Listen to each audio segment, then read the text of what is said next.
आज हम कर रहे हैं आरआरबी और गवर्नमेंट स्कीम्स मॉक टेस्ट 1। ठीक है,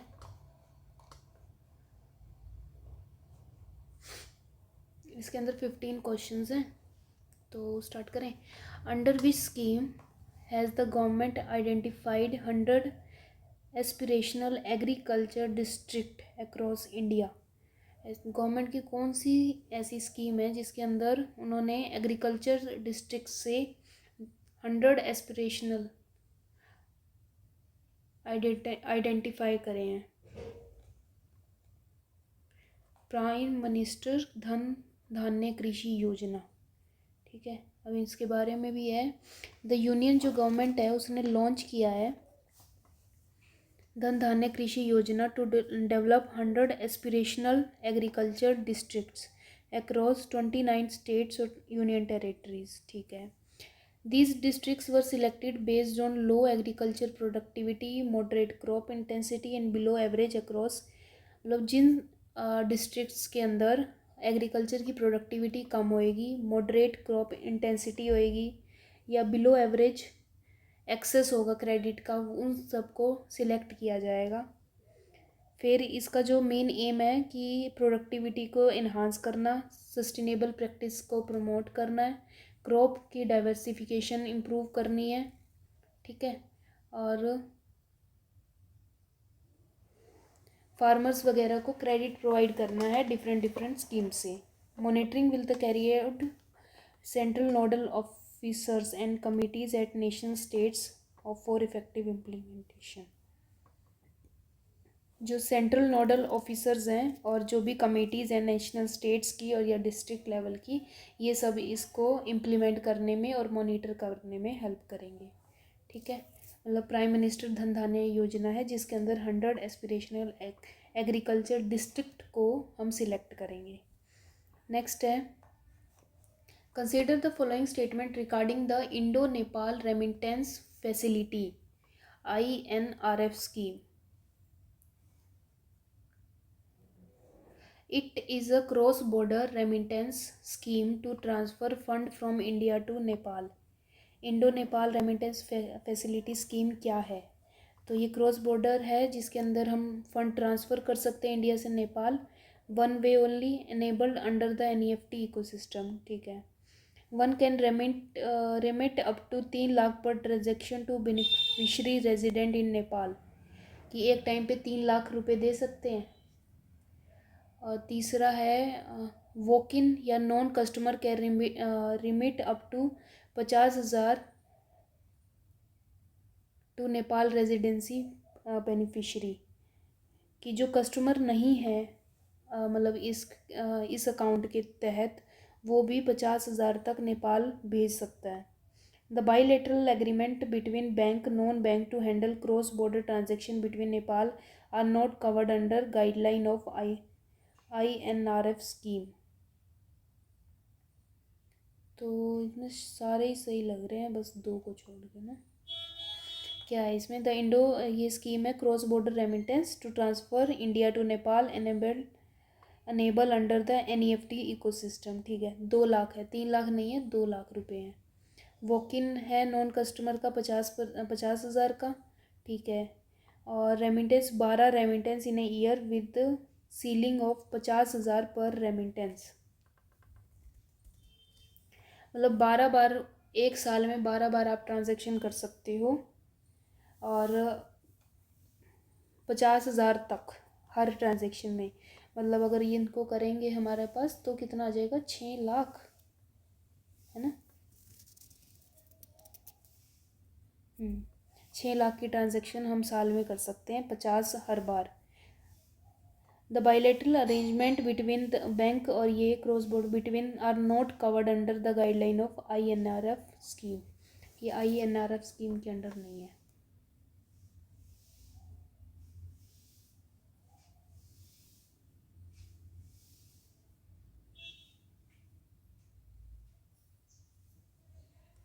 अच्छा, बाईलेटरल एग्रीमेंट नहीं हुआ है, क्या कर रही हूँ।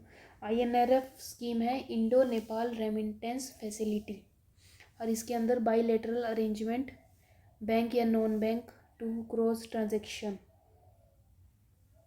नहीं है।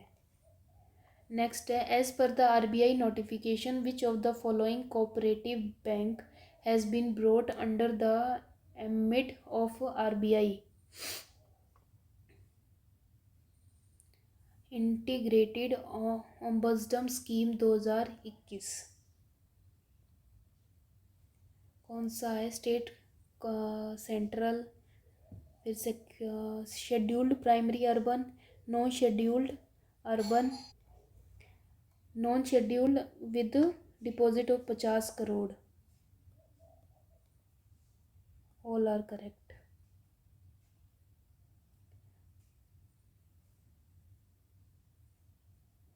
कौन कौन से कोऑपरेटिव बैंक है? सारे हैं। स्टेट भी है, सेंट्रल भी है, शेड्यूल्ड प्राइमरी भी है, नॉन शेड्यूल्ड प्राइमरी भी है। Bank with deposit of 50 crore and above.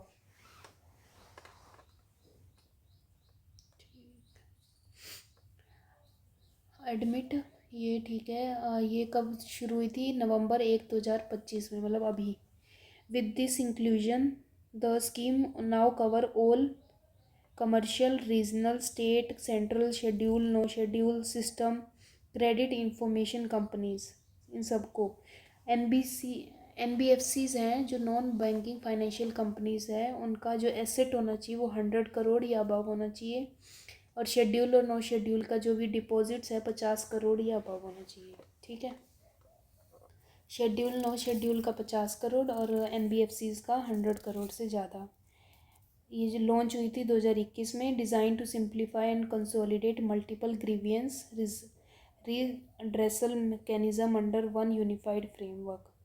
The latest expansion marks another step toward ensuring fair and efficient consumer protection across all regulated banking entities.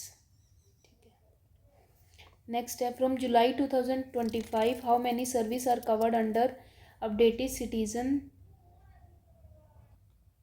charter of the RBI? Updated citizen charter of the RBI 204। जो consolidating service है for regulated institutions and public under 204 point list of service.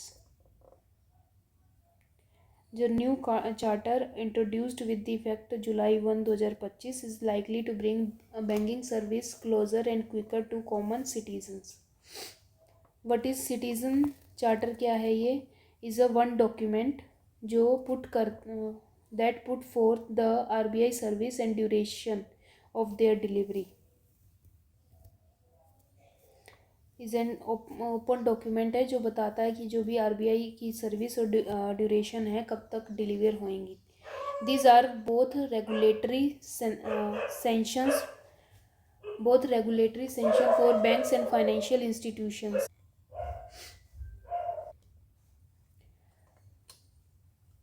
Both the regulatory sanction for bank and financial institution, but also service for common public like lodging complaint, claiming unclaimed deposits, making application under right to information. Previously these services were bifurcated into two sections, मतलब divide थी।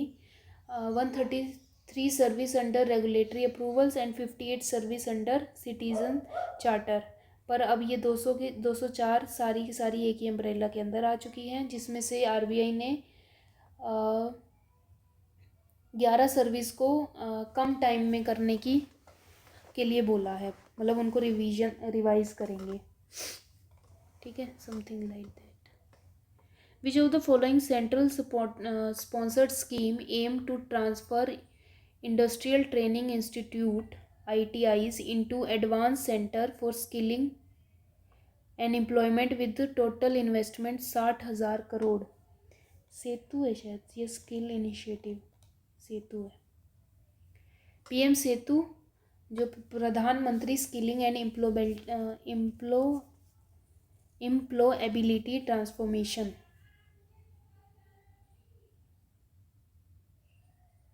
Through upgraded ITIs is ये centrally sponsored scheme है जिसकी investment है 60,000 करोड़।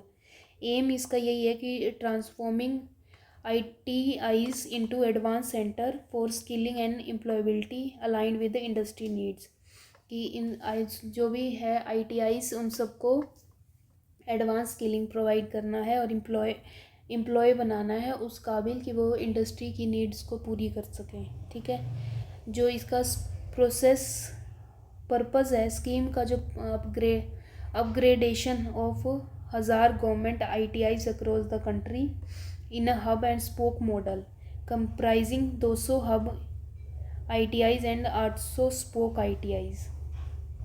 ठीक है, कि 1000 government ITIs को ये खोलेंगे, मतलब एक हब बनाएंगे, हब एंड स्पोक मॉडल कहा जाएगा, जिसमें से हब होंगे 200 और जो स्पोक मॉडल्स हैं वो हैं 800। वर्ल्ड बैंक और Asian development bank financial support देगा इसको। First phase of the scheme implementation there will be a special focus on ITIs in Patna and Darbhanga. पहले फेज में पटना और दरभंगा में स्पेशल फोकस रहेगा।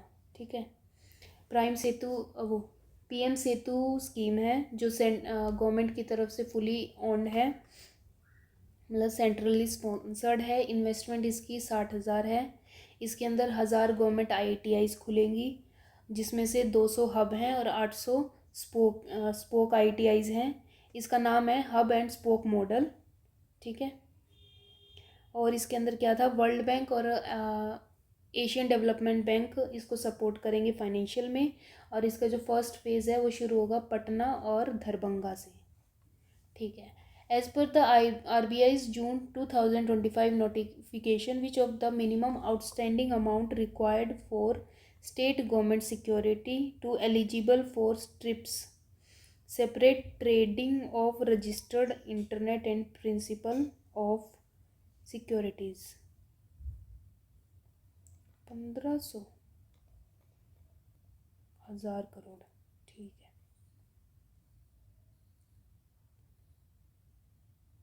इसको अब डिटेल में पढ़ें। According to RBI's June notification, RBI की जो जून में नोटिफिकेशन आई है कि जो स्टेट गवर्नमेंट सिक्योरिटी है उसको must have outstanding value 1000 crore to qualify for strips, कि जो ये गवर्नमेंट सिक्योरिटी है उसके अंदर 1000 करोड़ होने चाहिए कि वो क्वालिफाई कर सके स्ट्रिप्स के लिए। स्ट्रिप्स क्या है, separate trading of registered interest and principal of securities.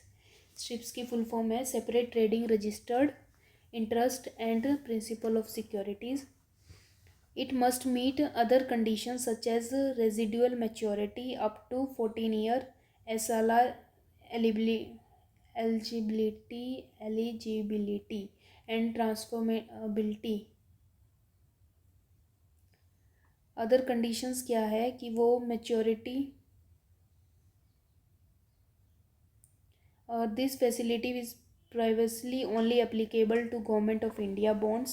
Strips separate the interest coupon and principal components of bond into individual zero coupon security which are traded at a discount and redeemed at face value। Strips क्या करता है, interest coupon को अलग कर देता है और जो प्रिंसिपल कंपोनेंट है उसके बॉन्ड को अलग कर देता है इंडिविजुअल ज़ीरो कूपन सिक्योरिटीज़ में, जो कि ट्रेड डिस्काउंट पे और फेस वैल्यू पे रिडीम किए जा सकते हैं। ठीक है, मतलब बेचेंगे तो डिस्काउंट पे, पर जब भी रिडीम करवाना होगा तो फेस वैल्यू पे ही मिलेगा। इसका जो ऑब्जेक्टिव है वो है enhance liquidity in primary and secondary market and promote overall bond market development. As per RBI's recent policy, what is the new limit of loan against share? Loan against share, कितना loan ले सकते हैं हम share के against, उसमें जो नई policy के अकॉर्डिंग कितनी अमाउंट है, 1 crore.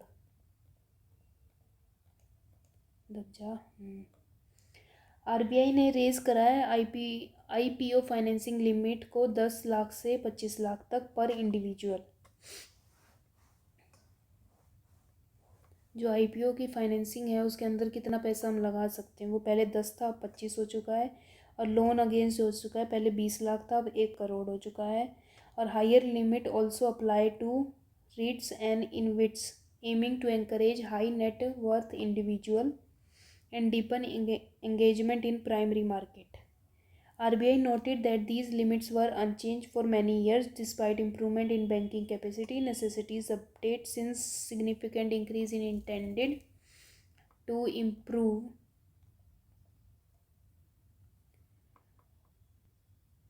to investors and stimulate activities in the capital market. इसमें कुछ खास नहीं कि बहुत लंबे टाइम से इनमें कोई चेंज नहीं आया था, तो इसलिए इसको चेंज किया हुआ है।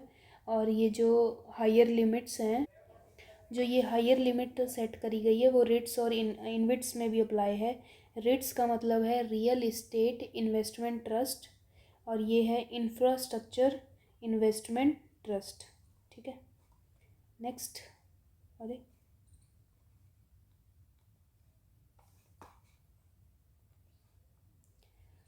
what is the name of the platform being developed by RBI in collaboration with leading public and private sector bank to combat digital payment fraud?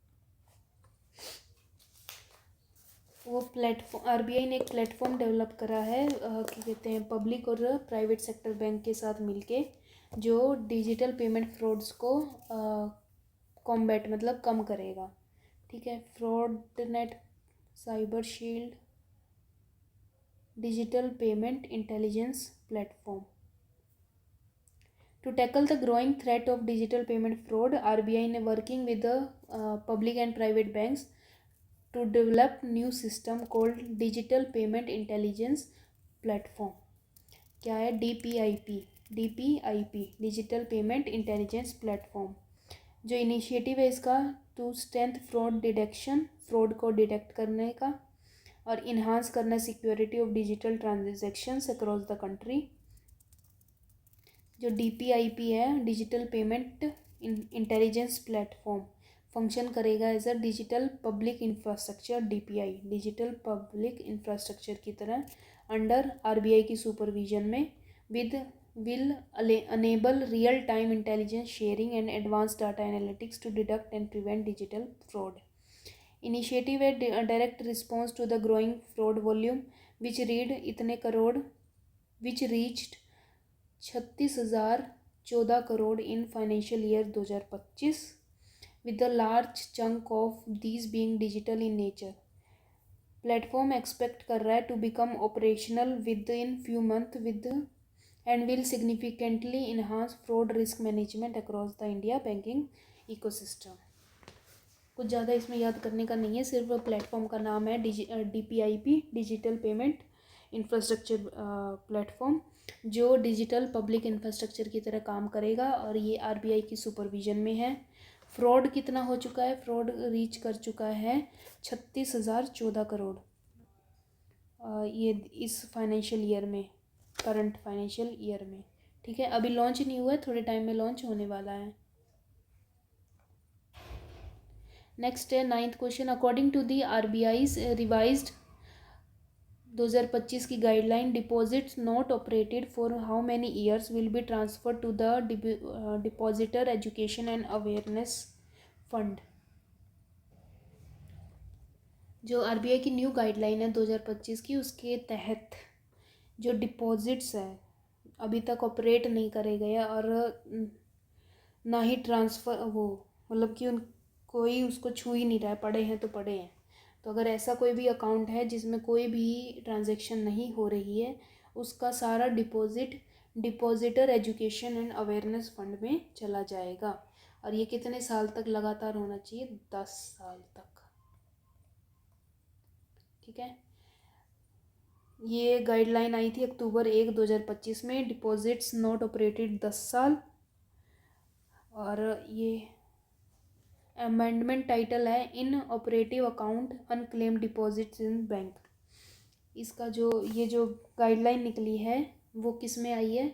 जो inoperative account unclaim deposits in bank revised instructions. ठीक है, 10 साल या 10 साल से ज़्यादा हो जाएगा। To make reactivation easier, KYC update can now be done at any branch, not just the home branch. और अगर वो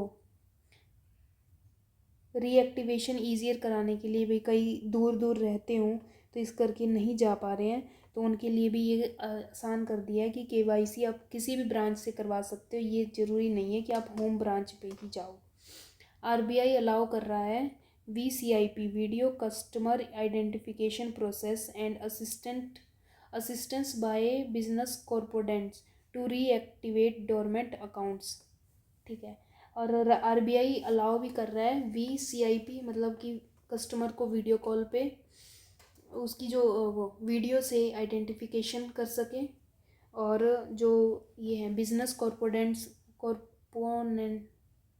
कॉरस्पॉन्डेंट्स होते हैं वो आपके घर तक जाएंगे वो उस अकाउंट को रीएक्टिवेट करने के लिए। ठीक है, तो इसका 10 साल का टाइम है, कुछ खास इसमें भी नहीं है, पर ये नाम याद करना कि अमेंडमेंट का टाइटल क्या है, inoperative account unclaim deposit in bank revised instruction. Inoperative account unclaimed deposit in banks revised instruction. What is the name of the new climate risk data platform launched by RBI to address gaps in climate related financial information? Climate risk data platform बताना है। Crate तो payment वाला है, climb या Chris, तो हमारे Chris है। RBI ने लॉन्च किया है reserve bank climate risk information system, a two prong data platform intended to bridge persistent gap in climate related financial information. With the introduction of new approach, RBI acknowledge कर रहा है one of the biggest threats to the financial system in climate change. RBI initially recommended this data portal during its bi-weekly monetary policy committee meeting in October 2024।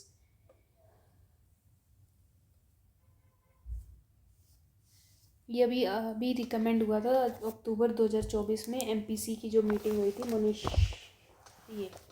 Monetary policy committee. New data platform will divide into 2 sections, एक online directory that will be publicly available on RBI website and identity different data source including geo spatial and meteorological data. जो new system है RBI CRIS will consist of 2 parts, a web based directly public listing a range of meteorological and geo spatial data source and restricted वगैरह वगैरह जो भी है। The platform का एज है कि bridge and standardize 3 data gaps, physical risk, transaction risk और carbon emission. Hope is that a better data foundation will lead to more rigorous climate risk assessment and support informed decision.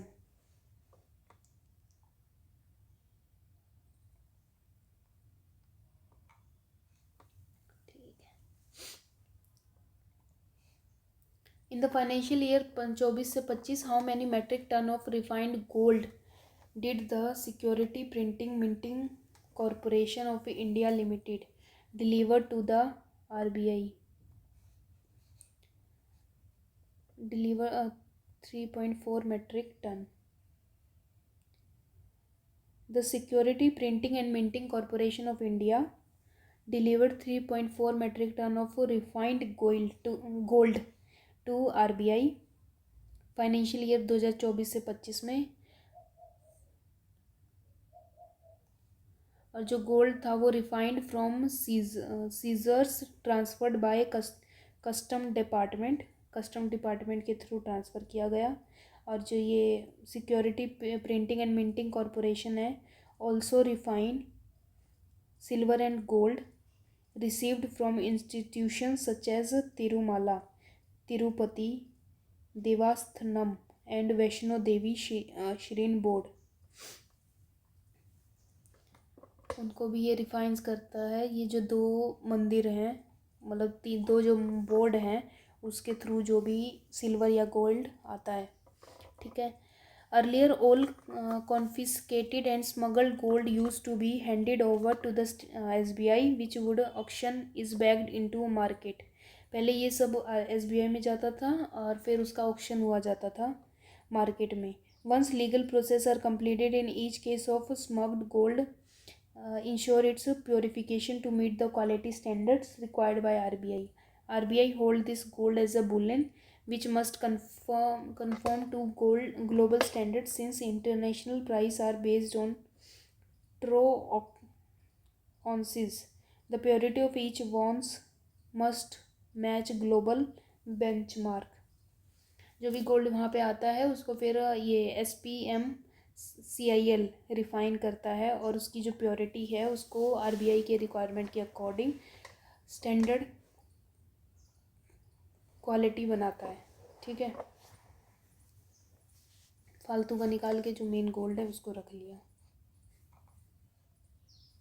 तो ये कितना ton था? 3.4 million ton 3.44 million ton. Under the RBI 2024 से 25 scheme, how many prize will be awarded for the books और originally written in Hindi और economic banking और कितने prize दिए अवार्ड दिए गए हैं, प्राइज दिए गए हैं उन बुक्स के लिए जो हिंदी ऑन इकोनॉमिक्स बैंकिंग और फाइनेंस में लिखी गई है. मतलब इकोनॉमिक्स बैंकिंग और फाइनेंस की बुक्स हिंदी में लिखी गई है. तो कितने प्राइज मिले उनको? 1 2 3. RBI ने Hindi book writing scheme launch करी थी to encourage original work in economic banking and finance. 3 prize each worth 1,25,000 will be awarded for the original Hindi book on the specified subject. The initiative aimed to encourage original writing and research in these fields. Scheme is open to working on retired professors from UGC. Evaluation of submitted books will be based on 2 major factors: 60 marks for the quality of the content और 40 marks language and written style. ठीक है, evaluation और देखना पड़ेगा. Evaluation कैसे है? 60% तो content पे है और 40% लैंग्वेज और राइटिंग स्किल्स पे है. प्राइस का जो अमाउंट है वो है 1,25,000. ठीक है, 3 प्राइज़ मिले हैं. और जो RBI की स्कीम है वो कौन सी है? Hindi book writing scheme. और इसके अंदर कौन कौन सी बुक्स पे लिखा गया है? मतलब इकोनॉमिक्स बैंकिंग और फाइनेंस पे. Under which scheme have public sector bank sanctioned over इतने लाख का loan amounting 10,907 crore as a September 2025. PSB ने कौन सी स्कीम के अंदर इतना पैसा लगाया है? जीवन ज्योति, सूर्यघर.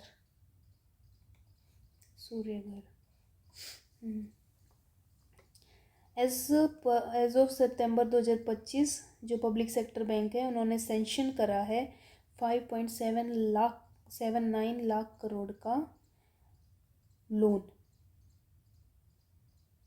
जिसकी वर्थ है 10,907 करोड़ अंडर PM सूर्य घर Muft Bijli Yojana. Loan sanction digitally by the Jan Samarth portal integrated with national portal of PMSGMBY PM Surya Ghar Yojana. Key benefits include loan up to 2 lakh to the competitive interest rates, no collateral, longer repayment tenure link to electricity cost saving, 6 month का moratorium होता है कि extra period to loan cover loan, lower applicants margin contribution and digital self declaration process. It was launch फरवरी 2024 जब outlay था इसका 75,000 करोड़ का. Provide 300 unit of free electricity per month. Subsidy 30,000 थी for 1 kilowatt की सिस्टम के लिए, 60,000 थी 2 किलोवाट का सिस्टम और 78,000 थी 3 किलोवाट KV और हायर. ठीक है, मतलब 2 लाख का लोन मिल रहा है जिसमें कोलेट्रल सिक्योरिटी तो है ही नहीं, और 6 महीने का मोनेटोरियम पीरियड है। और 2024 फरवरी 2024 में लॉन्च करी गई थी। आउटले जब था, आउटले है 75,000 करोड़ का। 300 यूनिट की फ्री इलेक्ट्रिसिटी पर मंथ दी जाती है। उसके बाद भी सब्सिडी दिया जाता है जिन्होंने भी ये सोलर सिस्टम लगवाया हो, जैसे 30,000, 60,000 और 78,000। 30, 60, 78 लोन इसको पीएसबी ने, पब्लिक सेक्टर बैंक ने लोन दिया है 5.97 का, जिसकी वर्थ है 10,907 करोड़ की। इतने लाख का लोन है, करोड़ों की वर्थ है। 14th क्वेश्चन है, according to the new RBI guidelines issued by 2025 what flexibility have lender received regarding EMI based floating rate personal loans? Mandatory switch allowed only once during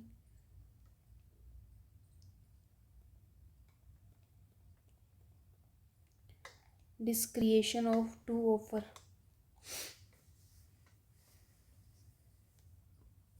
क्या है ये? The RBI has left it to the discretion of lender whether they want to provide a choice to borrower to switch over a fixed rate at the time of reset of interest rate on a floating rate EMI based personal loans। Further, regulated entities या REs, bank and NBFCs including housing finance company no longer have to mandatorily offer fixed interest rate product in all EMI based personal loan।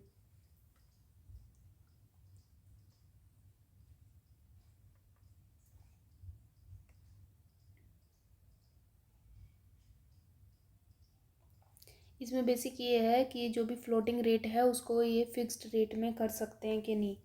तो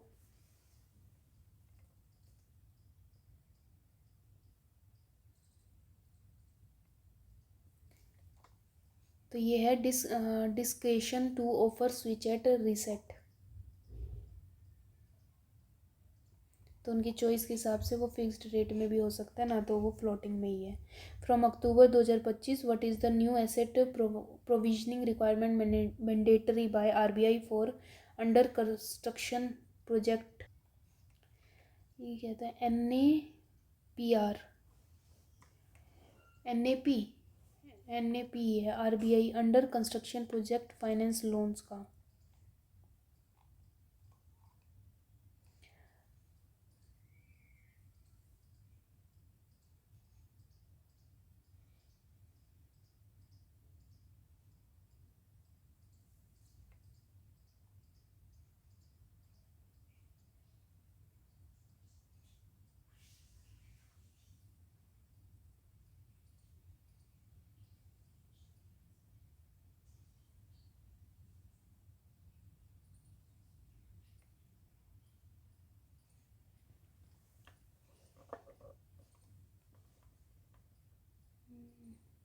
बस complete हो गया ये।